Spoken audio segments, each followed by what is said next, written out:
Welcome back to the Deep Dive, where we take that huge stack of sources on your desk and turn it into, well, the quickest shortcut to getting you completely up to speed.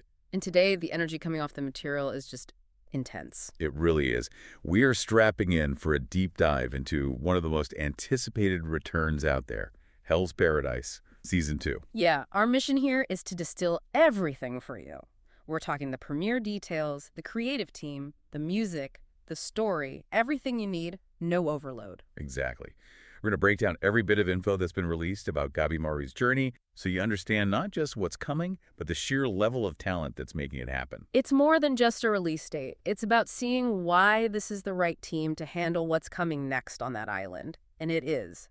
A lot. It sure is. Okay, let's unpack this. So first things first, the hard facts, the logistics.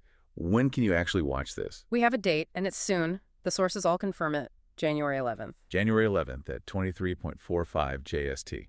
And that time, 23.45, that's not just a random slot. I mean, that's basically quarter to midnight in Japan. Right, that's a prime late night slot. It's a huge vote of confidence. That's where you put the shows you expect to make a lot of noise immediately. And for everyone listening outside of Japan, the most important question is, how long do we have to wait?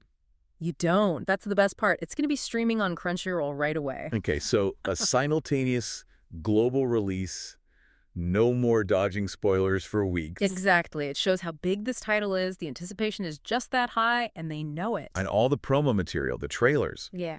They're all selling this as a thrilling continuation, a wild ride. Which, given where Season 1 left off, feels like an understatement. They're not easing back into this. Not at all. And that kind of intensity, it needs more than just visuals, right? It needs the right sound. Oh, absolutely. Which brings us to the whole auditory landscape they're building. A great show is only half visuals. The sound design has to be there, and the sources gave us some really exciting details, specifically the closing theme. The track is called Personal. And the band behind it is Queen Bee. Now, this is where it gets really interesting. Queen Bee isn't new to this space, not by a long shot. They're the ones who did that incredible opening for Fire Force's 3rd season. Oh, that's a fantastic connection. I mean, you hear Fire Force, you think explosive, high-octane energy. Their music was a huge part of that. It was. So if they're bringing that same power to Hell's Paradise, what does that tell you about the end credits? It tells me we're not getting a slow, quiet, reflective little song. Probably not. It suggests they're going for something that carries the energy of the episode right through to the very end. A punchy, cathartic release, you know? Like it leaves you buzzing. Right. And the sources say you can even hear a little bit of Personal in the new trailer. Yeah, and it fits perfectly. It just enhances that thrilling, almost terrifying atmosphere. But the music isn't just the theme songs, of course. It's the score underneath every single scene. A whole auditory feast, yeah. So who's handling that? That falls to Yoshiaki Dewa. Okay, Yoshiaki Dewa. The name sounds familiar. If you've seen Call of the Night, you know his work. He is a master of atmosphere. That's a really interesting contrast. Call of the Night has that cool, moody, urban vibe. Hell's Paradise is this brutal, feral, demonic island. And that's the key, right? Dewa's involvement implies the score won't just be generic action music. He brings a kind of psychological depth. So while Queen Bee is handling the big, explosive emotional moments, Dewa will be scoring the inner turmoil. Gabimaru's whole conflict, this assassin who wants to die but is fighting so hard to live, that's where the nuance is. that sounds like a perfect combination. Okay, I feel good about the sound. Let's talk about the people actually making the show, the production team. This is probably the most critical piece for a returning series. Continuity is everything. And the sources are really clear. The lineup is stellar, and it's consistent. Which is the biggest relief. You want that same vision carrying through, especially as the story gets even more complex. Starting with the studio, which is, of course, MPA. Right. And just saying MAPPA these days means a whole lot. They are the definition of a powerhouse. But that brings up a question I know a lot of people have. MAPP is juggling so many huge shows at once. The capacity issue. It's a valid concern. Yeah, so how do we know Hell's Paradise is getting the A-team treatment it deserves? The answer is, in the specific names they've locked down, the core leadership is still there. That's your quality guarantee. And number 1 on that list is the director. Kaori Makita is returning. So Makita's direction in Season 1 was fantastic. What in her background makes her so perfect for this? Well, you look at her work on Kakegurui Twin. That show is all about psychological pressure, high-stakes tension, and characters on the absolute edge. Okay, I see it. The action in Hell's Paradise isn't just action. It's driven by pure desperation. Exactly. It's physical, but it's fueled by mental anguish. Makita is brilliant at making emotional stakes feel visceral and physically exhausting. She gets that connection. That makes perfect sense. Then you have the series composition, the person weaving the story together. That's Akira Kindaichi, also returning. And Kindaichi's resume is just as important. He adapted Nera Automata Ver 1.1a. Wow. Okay.